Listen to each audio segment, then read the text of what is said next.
Hello, this is Cory Harter. I'm here with my wife, Chris Harter.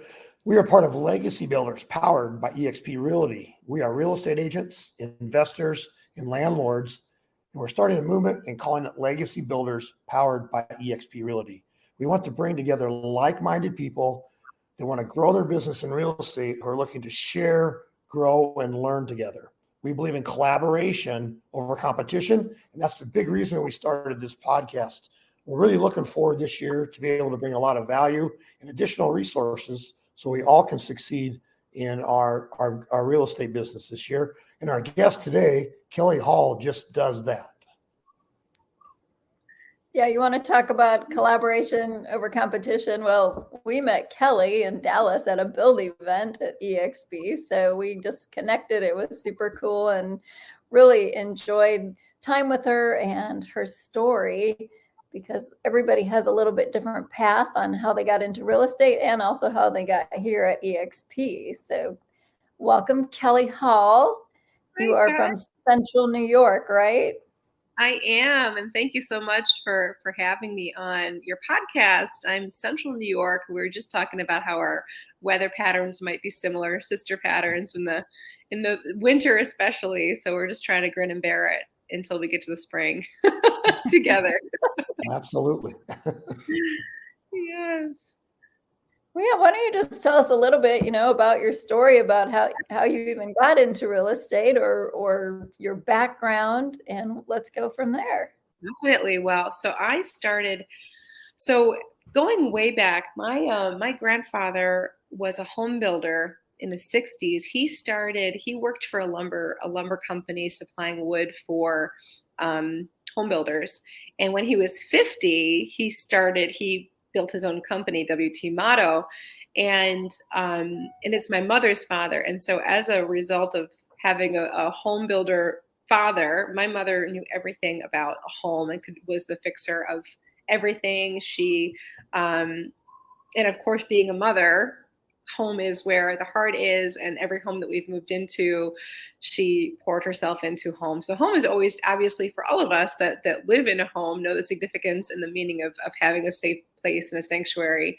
And we moved a couple of times as kids with my dad transferring jobs. And even as a 9, 10, 11-year-old, I was so excited to help my parents with the home search, pick up those magazines or the booklets at the grocery stores that showed all the homes. I'd circle, okay, Mom, what do we need? A 4-bedroom? We need a 2.5 bath. Okay. And I'd go through and I'd circle all the ones that looked good, share them with them. And of course they had a realtor they were working with, but it was just exciting. And there was something about finding this new place that we were going to, be dwelling together and doing life together, and also being in a new environment. So it's in the blood. But when I graduated college, so I graduated with a communications degree, and I had no idea what I was going to do. I worked at Fox News for a little bit. I had an internship there in Albany. I went to the College of St. Rose, and so real estate was never, it was okay, I loved it as a kid and I knew it's in my family in some special way, but I never really thought it was going to be a career. And so during college, I interviewed, or I internshiped with Fox 23 News in Albany. And then from there, I got hired, but I just didn't want to stay in the area. And there was such a part of me that needed to, go out and do this big in my early 20s and just figure out what it is I want to do. And I also was an actress, and I acted throughout school and in college. And I had a desire to be on stage, to be on Broadway, bringing, characters to life and just making people laugh. And I was class clown in high school. And so that was always a big part of us. I'm like, what am I going to do with that? And when it got to a point at Fox News where the news director, I said, I might want to go to New York City. And he had an in at NBC where they had these positions called page positions. And the pages would actually just give tours, essentially, to people that want to come look at the NBC studios right there near the Rockefeller Center. And that's where Regis Philbin got his start. That's where a couple of people that actually were, on TV, got their start. So I said, that's awesome. Let me go ahead and do that. So I interviewed for the position and I moved to New York City without knowing if I was going to get the job. And I went with my best friend in high school who was, after college, she got into fashion and I was going to be an actress. And then her sister was in philanthropic ventures. And so we got a 3-bedroom, very teeny apartment on the Upper West Side. And I went and I just, said, let's just figure this out. And hopefully I was like, I got the job, like we're good. But when I got there, I got the letter saying that they hired 2 out of 1,000 people for the position. And I was not one of them. So I quickly, now that I had rent to pay, had to figure out what I was going to be doing for a living. I bartended. I started to bartend, and that was all fun, but it's also very hard. So I give so much credit to bartenders that do this for a living. It's one of the hardest jobs I've ever had with like the POS system. But I got to meet some really great people. And after a certain while, I said, I need to really start to supplement income. And I grabbed a classified. So back in my day, like in my 20s, this in the early 2000s, we still had like classified papers. So back in that time, I can't believe I'm saying it like that. But it's true. It was like I grabbed it and I circled with my red pen like they do in the movies. I circled an ad that had a New York State Society of CPAs was looking for a marketing coordinator position. I'm like, okay, Cal, I've got a college education. I don't need to be bartending. I can find work. And so I went in and I did get that job, and it was only for 3 months to cover a maternity fill-in, as this woman was, she gave birth to twins and her plan was to come back, and she never came back. So I stayed, and I stayed for about maybe 8-9 months. It might have even been a year, because I was getting paid and I was also still able to bartend and try to do my acting on the side. But it was giving me steady income was what I needed. But the job was just like so boring. From that, I went out to a happy hour with some friends. A few of them worked at Martha Stewart Living. At that happy hour, I complained about my job just being very boring. And this gal who was the executive assistant to the SVP of Martha Stewart, she was like, well, do you want my job? I'm actually going back to school to be a nurse. So I'm going to train for that. And basically she was like, I just need to have more purpose in my life. Because imagine that job. But at that time I was like, that sounds way more interesting and more fun than what I'm doing. I felt like Milton from Office Space with my like red stapler every day. And I was, 9 to 5-er, and I'm not a cubicle gal. I am not a cubicle girl at all. So she said, okay, well, if you want this, come on in for an interview. And I said, let's go for it. It sounds so. She goes, can you work for a beast? Can you work for a bear of a woman? Like, she was just, pretty mean, pretty like stern. I would say she was mean because she had to be. There was a lot of responsibilities that she had. And of course, it just does the trickle down. If you guys are familiar with corporate America, how it's just some stuff at the top. Yes. So I interviewed, I got the job, but after a very like blunt, are you smart? Can you do this kind of work? And I'm like, yeah, I got this. And after, it was it was Devil Wears Prada for sure. I was Andy. The SBC was definitely, I couldn't even read the book at that time because I was living it. But at the end of that experience, that woman, she trusted me.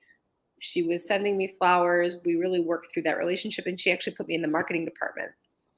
And because she saw a skill set, and she's like, I don't want you to be doing this stuff anymore. I was probably also messing up some of her things, or I wasn't doing it the way she wanted, but she didn't want to lose me. So she's like, I think you can write. I know you're creative. Let's get you over here. And that started my career in marketing. And again, it was one of these things where I never knew that I could. I wanted to be an actress, but it was like I was kind of being pushed into business. And I was following it, and I was excited about it because you could make a living being creative. And I was in this like hub of very creative people. Their mission statement was turning dreamers into doers. And so it kept me coming back every day. But then at a point I realized I really did want to do this on my own. And I left, I bartended and started my marketing consulting. And then I did that for a little bit, and I said, okay, I showed myself that I could do it, but I did have to re-enter corporate America because I was still living in New York. And I worked at that point for probably another 7 years in and out of different publishing companies like Brides Magazine, USA Today, Advertising Age. And then I did some nonprofit work until I was just really tired, and I came home. And I subletted my apartment because I was like, I don't want to lose my Upper West Side. I had a duplex with a back patio, which is completely unheard of on 80th Street between Amsterdam and Columbus. My dog Sam and I, we walked to the park every day. We walked to the river every day. And New York City was home. So I didn't want to leave it, but I also knew my resume could only get me a certain job that I was tired of having. Like I would have to be in publishing to make the money that I needed to make to live and to live the life, that I didn't want to be a pauper. So I had to yeah. I'm sorry, you didn't even know how valuable that marketing would be, because that is just such an integral part to what we do. You have to be a marketer, right? It overwhelms me, Chris, like how much we really, and I think that's what it is. I realize how much I really have to do. It's not just about, it's so much more than the transactions, and it's about how we're really generating business now today. So you're absolutely right. Like looking back, I'm so grateful that I was shepherded and guided into that career, and I was not seeking it whatsoever. So then how did you get to real estate from there? When I came home, I had gotten to started to still do my marketing stuff. I was living with my parents, which actually is one of my greatest gifts and blessings today, was having that time again. I did not, what woman in their 30s wants to move home with their parents? Like I had to clear out one of my sister's old room. It was humbling and hard, but it was also exactly what I needed to just reset and to be there and to really develop an adult relationship with my parents. For my dad, it was very hard. For my mom and I, we grew closer than ever at that time. So it was an interesting dichotomy.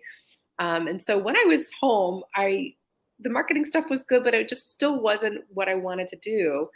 And I was approached by a high school friend who we had recently connected over Facebook. She was a realtor locally here, and she was just posting some like really positive stuff and also selling real estate. And I'm like, oh, that's interesting. Let me have a conversation with her, because it's, one of these things again where like I think of corporate America, but I would never think that you could make a living being creative in corporate America. I thought the monkey suits and business suits and everyone's in their spreadsheets.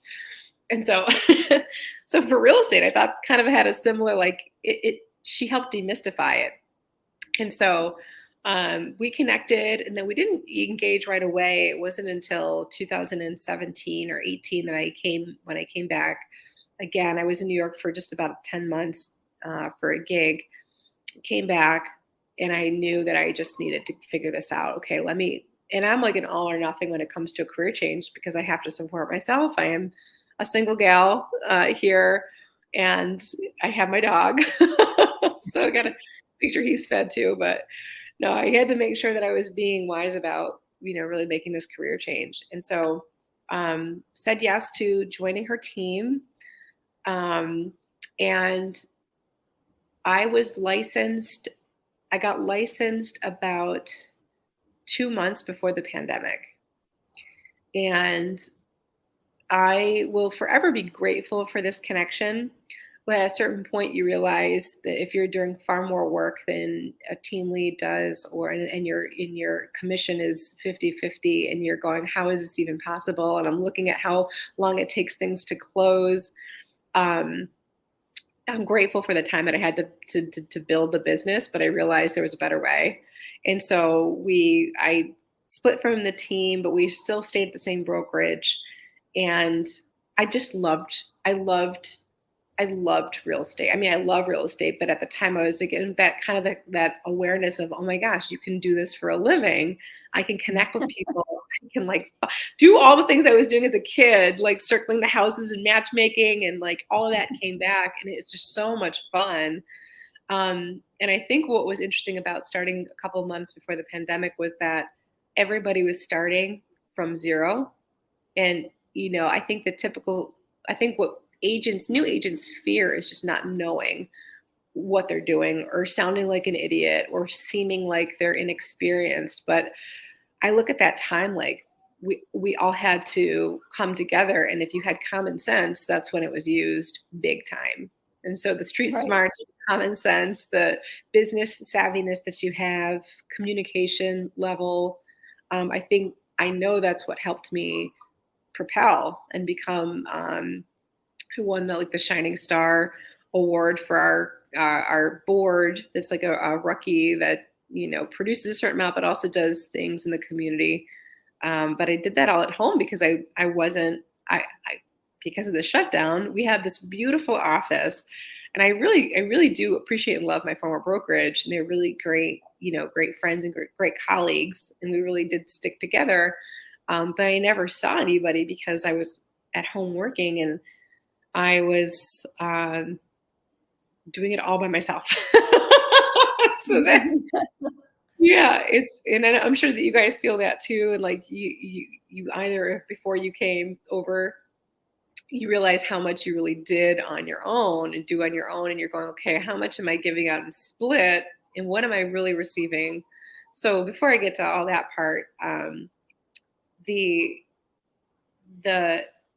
during the time that I won that award, my mother had been diagnosed with a lymphoma, non-Hodgkin's lymphoma, and it was a very, very, I mean, as you can imagine, a very scary, fearful time. And I really went inward.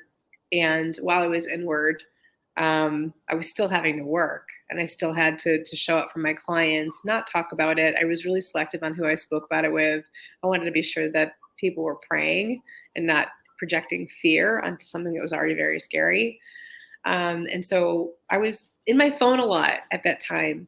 And when I was scrolling, and I am also still wanting to learn about how to do real estate and how to support myself in this new job that I've just committed to. And I've spent all this time really like reinventing the wheel. I didn't want to give it up. So the pandemic was one big challenge that could have done that for me. And then my mother's journey are two really big things that could have kept me on the couch underneath a blanket. But that's just not how I'm built. And I don't believe that's my purpose here, because I do believe that I'm here to help and to serve. And I'm given the utmost strength and grace from God to do it all. And I credit God every single day for allowing me to have the endurance and strength that's required to continue to do this work. And so I always ask every day, like, continue to show me my purpose in this, because these are big, and especially my mom. And so when she started her first treatment the day that I won the Shining Star Award for the GSAR in 2021. And I told her we were going to shine together, and we have, and we will. She was in remission in June of 2021, and God called her home on July 24th, 2021. And there's nothing more, this part of the story and the journey is always very hard for me to articulate because I'm still living it and just trying to work my way through both grieving and also celebrating all the success and the wins and the things that we're doing here within our organization, and with my clients. I can only say that I know that she is wanting me to continue to move and push, and I'm doing this with her. Every step of the way is absolutely with her. And she continues to give me that strength. God continues to give me that strength. But the purpose and tying this in with my mother and her just love for her family and home. Home is such a special what she built for us throughout our years. And so being able to be part of people's journey to find home, to come home, And my mother being home in heaven is one thing. I know she's getting that ready for us too. But there's something really meaningful about this level of work that has just now amplified. And my word for 2021 was legacy. And and again, we had just started the journey, and I thought when I started really diving into EXP and understanding like the whole legacy theme and piece and what we're doing here and the generational wealth and all of the things, I was all excited to tie that into like real estate, but it was it certainly meant more than just real estate, and it will always mean so much more than that. And it's an honor to be able to do this work and do it with people like the people that we're collaborating with. So I think I missed the part where I actually like when I was home during this journey on Instagram, I had found Gogo's Instagram page, and I was just wanting to learn. And I was finding I was learning more on Instagram than I was learning where I was paying my split. And then she had a couple of comments, and this is like really, a couple of like posts that were really like, look at it, like look at your numbers, crunch your numbers, crunch your numbers and figure this out. And what is it that's like stopping you from doing all this? And I'm going, I'm at home now, and I'm doing everything by myself. If I can do all this, keep more of my money, and collaborate with people like Gogo, and then I found Cody through Gogo. Cody Brown, Impact Agents in Michigan. I'm like, what am I really doing? And it took me a full year to make that decision. But I know my mother's graduation to heaven was the true catalyst in me doing. I went to the Build conference the first time. So I think, Chris, I met you at the second one, the second time I went. The first time I went, I was not an EXP agent. I needed to lay eyes upon this metaverse in real life. Like see all these people and feel what I was kind of getting the suspicion on Instagram. This is what it was like. And it's beyond all that. So I knew after August, and October 1st is my anniversary. So I just celebrated my 1 year, October 1st, this past October. And it's been so much more than just building your business. It's become, and again, so much support around my mom. I've met some incredible agents who are prayerful and come together and check in and send wine, and I get to do the same. And it is like this just platform. I love that, it is a true platform in every sense of the way. It's a platform for relationships, it's a platform obviously for business, and just creating opportunity. So it's been a journey. And I know it's like the fuel that just keeps me going. And I know that I need that. Otherwise I'd be under a blanket on the couch. Yeah, absolutely. And earlier you had kind of spoken about, and that's kind of meeting people like here we are. And kind of funny side note that Kelly told me that she's Legacy Builders and we're Legacy Builders. So we joke, she's Legacy Builders East, we're Legacy Builders Central. And there's another Legacy Builder group in California that we found. And it's because you can truly build a legacy here. But now we also know somebody in New York for referral business, right? So you had kind of alluded to how referral business has helped really build your business here at EXP. And that's awesome. Well, I couldn't be more happy that legacy is such a strong word. And I'm so happy that it's being used the way it's being used with this. And I'll be Legacy Builders East all day long. But yes.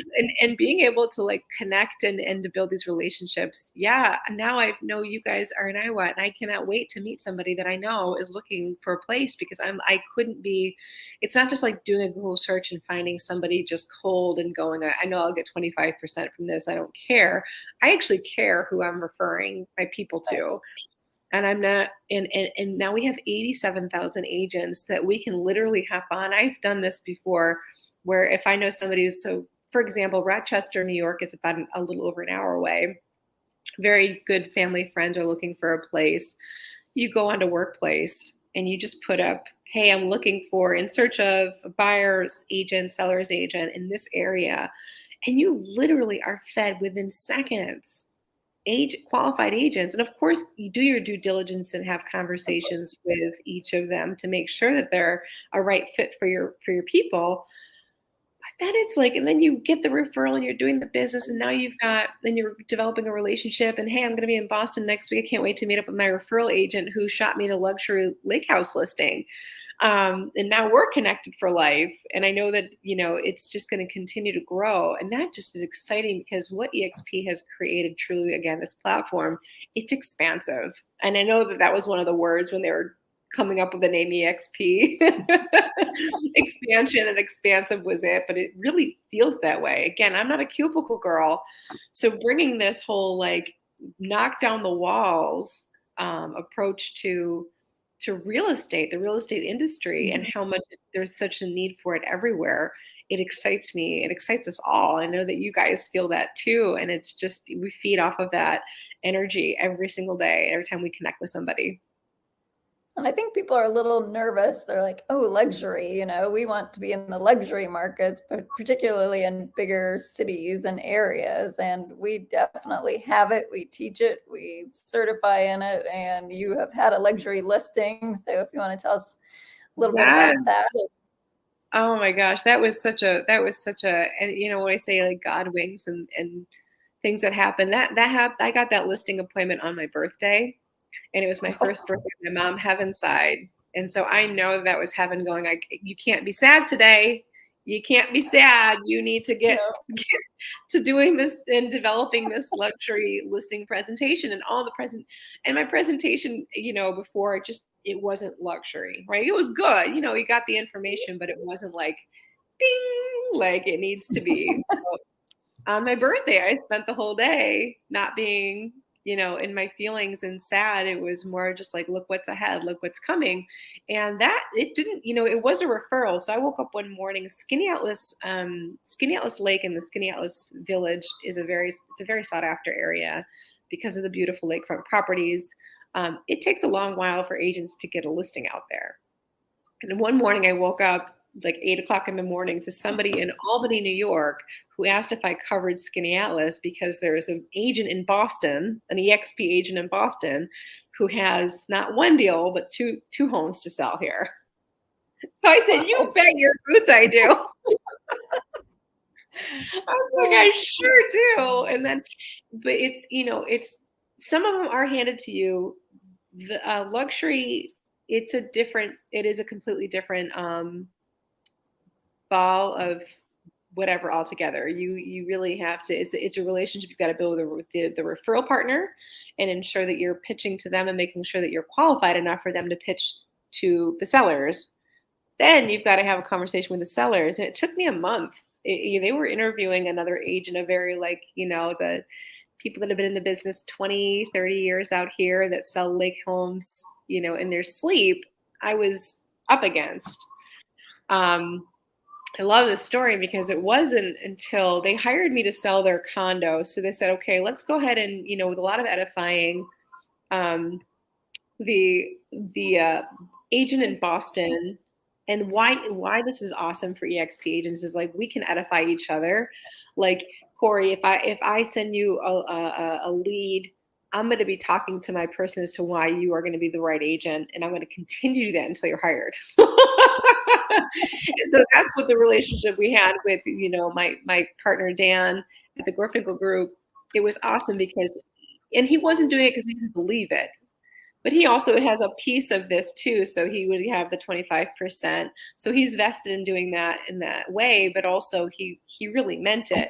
And he knew that I was going to stand up for them and really advocate and get this done for them. They needed it done quickly. So they ended up hiring me for one property. And then they were still on the fence with the lake. And when I was sitting there signing papers for the townhouse, the seller had said, I want you to know we're still up on the fence. So I said, okay. And as agents, we really ought to ask questions so that we can learn and understand why. So I said, I got to ask you. So what's stopping you from hiring me for both? I wanted to hear what was the reason. And she basically said, well, you're not Skinny House is like maybe 15, 20 minutes from me, but it's a niche area. You're not in the area. And I said, but I am the most resourceful person that I know. And I knew when I was saying that, I had to stop saying that because that's something that you prove and you do not tell. So I moved and I said, I'm the most resourceful person I know.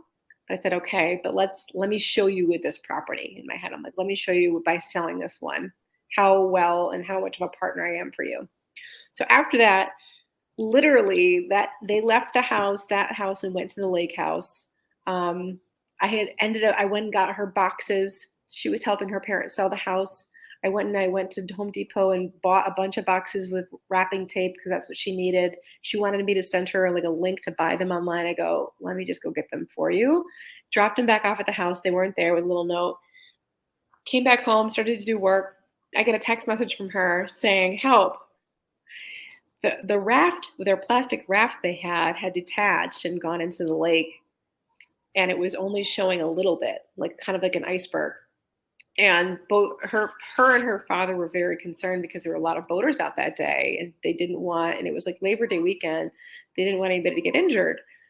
So I knew that was my moment to not talk about being resourceful, but to show. So I cleared what I was doing in that moment. And this was probably at 3:30 on a Friday, 3:30, 4 o'clock on a Friday. So business hours were closing if I needed to find companies to do this. And I made my phone calls for about an hour, and I was ready to get out there in the water in my bathing suit to like get, by the way, like I was going to do that. All. I promise. I'm like, you want me to show you resourceful. So by the grace of God, I called the zoning board. This was my first call, the zoning board, to see if they had anybody, because they do zoning and things on the lake. He said he had a guy, but he's got to figure it out. I made my calls to different companies. They were 2 weeks out for getting any kind of help. So I called the zoning board back. I said, you got to help me. So Bob had a guy named Phil, and Phil was out there in a half an hour, and I get a text message from Suzanne saying, Kelly for the win, and showing me a picture of the raft being rescued and taken away. And I knew I didn't do the happy dance yet, but I was like, how can they not hire me? Right. And then she started assigning me homework, like HELOC. She needed some information about the lakefront. And then I had an honest conversation with her the next morning. I said, let's hop on a call. So I will roll up my sleeves for you, and I will do all these things, but I won't be able to do that if I'm not your agent. If I don't have that. And she goes, well, we want to tell you in person, but after yesterday, you got it. So I got to do the happy dance. I got to go sign the papers. We were on the deck. The boats went by. We blew the horns, and it was a really momentous moment in my life. And to fast forward through the deal, we got under contract on my sister's birthday, and we closed on or about my brother's birthday. So I have 2 other siblings. So it was a really cool connection with mom. Big things always happen on birthdays, and I just love that was the connection. But yeah, that was an EXP referral. So my life has now changed. My life has changed, obviously, becoming an EXP agent and brokering my business here, but that ever more so. And then rolling out the EXP luxury program. That's just now the EXP has been doing luxury since the inception of EXP, because there's EXP agents that have brought their business over. But now there's so much more support and resources available to luxury agents from where we're putting our marketing. It's all included as an EXP luxury member. And there's certifications to become that, and couldn't be more excited to, again, thinking about that referral-based business and being in the Finger Lakes is really exciting. Very exciting. And you definitely have plugged in, and you've attended events, and you've networked. And you are just such a joy and such a pleasure to visit with. And you do shine. You still are a shining star for sure. We're just super happy that we met you. And I appreciate you saying that. Some days you're so yes. shy. But thank you. Yeah, it's a game changer. I know that your business has changed, and your lives have changed just with this change and committing to change. You don't really know what's ahead. You just say yes, right? Right. And like you kind of alluded when we were talking earlier about, I love my broker and I love my place. And I did too, where I started, right? I mean, nobody leaves because of their broker. They leave because of the situation, and we all work for money, right? So we're giving that split. We're paying all these fees and these dues. And I started in the pandemic also, and I was told not to come into the office unless we absolutely had to. Plus, if you're in an office, you're probably not being very productive. So at that time, I was working at home, meeting people in coffee shops, and everyone was masked up, and it did not impact my business at all. And you just learn to attend the events and connect with people. And yeah, I feel like we've really built some great relationships here and all over the nation. And I'm trying to be international, but that hasn't happened yet. It will. It will. Just keep plugging in. I love that we started around the same time. So you experienced that whole. We're all starting from the ground up, and being supportive too. It's just about being a good. I think at that point, it's really about being a good. You really got to weed out some of the agents that were really transaction over relationship people, and it was so awesome. So it's been amazing to see your business unfold too. And all the work that you've been doing there with everybody. I will say oh, sorry. I was going to say, I wish I would have listened to Cory, because he told me about EXP before I joined a local brokerage, because it was somebody I knew and I felt like I didn't know anything. But then I found out that I learned much more. Yeah. So Cory, how did you find EXP? So what was your introduction? Then the brokers she joined, they're awesome people. We love them. I mean, they're actually neighbors of ours. Oh, yeah. But I did a lot of research and spent a lot of time listening to YouTube, Google search things. And if you do your due diligence if you want to get into this business, you truly do it and not look at this thing or that thing, but look at the whole picture. Yeah. It really is a no-brainer. I don't know why realtors get held back for this reason or that reason.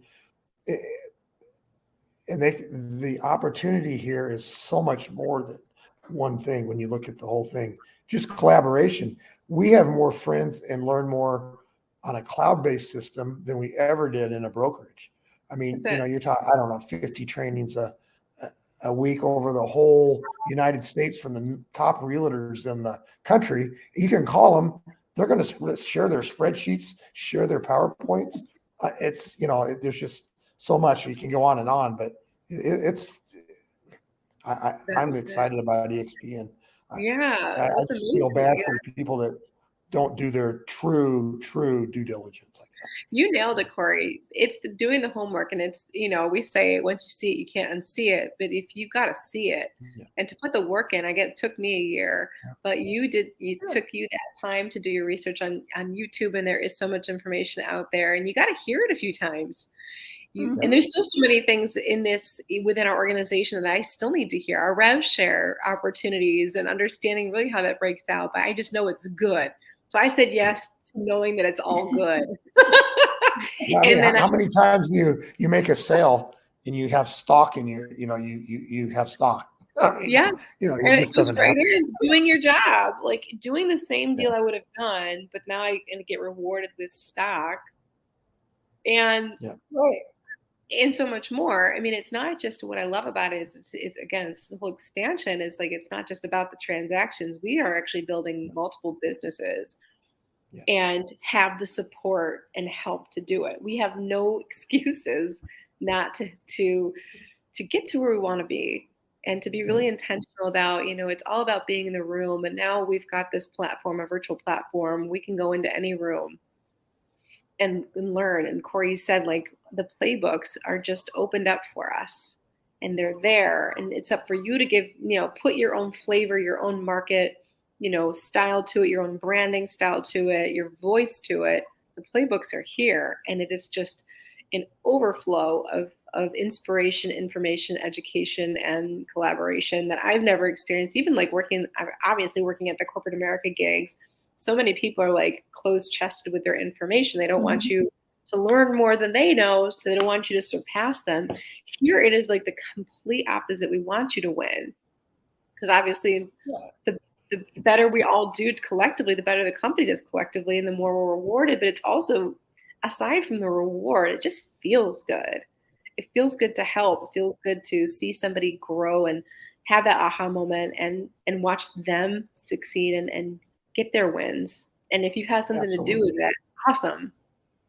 Right. Yeah. And what other brokerage can you work at and be part owner of that brokerage?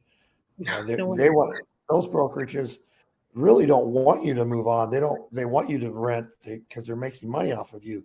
That's At right. EXP, we're part owner. Yeah, EXP makes some money, but we're also having the opportunity to, like you said, Kelly, have multiple streams of income and benefit on that side too. And the reason, like you said, where everybody gives back. We don't, nobody expects anything for sharing and helping each other be successful. And that's just, you can't, at least I don't know anybody that has ever said that in another brokerage. No. And they may say it, but they don't Well, mean it, okay. or they won't. It all sounds really good. You have access to me 24/7, whatever you need and whatever you want to do. And I had support, and it's not that wasn't my experience. I do know that there are a lot of brokers out there that will promise the sun, moon, and stars, and not even give them a piece of coal, but they're taking so much. So I don't know if it was Chris or Cory you said this, but you feel bad that agents, they could be doing this in a different way that's going to benefit them, but all we can do is just continue to put out the information that this exists and we're here. Absolutely. That's right. And then do something that they Google up one day and say, hey, let's learn. You're If you right. want partners, if you want upstate New York partner, we're right here for you, ready. There's room in this. Partner. I mean, you have business partners all over the nation. We can build our business having agents in every state and every country too. You do not have to live in the area just because of the cloud-based, where that's not how it works at a traditional brokerage. You have to go get a license in another state and buy into another franchise and do these other things. But I can have an agent in all 50 states and throughout the country. And that is exactly right. And how exciting is that? That just means new relationships and just new opportunities. And we're not siloed. Where there's no boundary. So it's just so exciting. And I'm so happy I get to do this with you guys too, as we continue to build these legacies. Yes. There you go. Well, I tell you, we're over 40 minutes. And we could sit here and probably talk all day because I know we're all three excited about where we're at and in the future of not only our businesses, but EXP moving forward and be able to collaborate with everybody and share and make sure we're all successful. But we're going to have to call it a wrap here, I think. Kelly Hall, upstate New York, EXP Realtor. Chris Harter, EXP Realty, Legacy Builders here in the Omaha, Nebraska area, Midwest. We'll put a link to Kelly's contact if you do have a question, would like to reach out to her at the bottom of in the description here. So, but Kelly, thank you so much. Really appreciate your time. Well, thank you. Thank you for having me. I'm so honored. Well, we'll talk soon. All right, sounds good.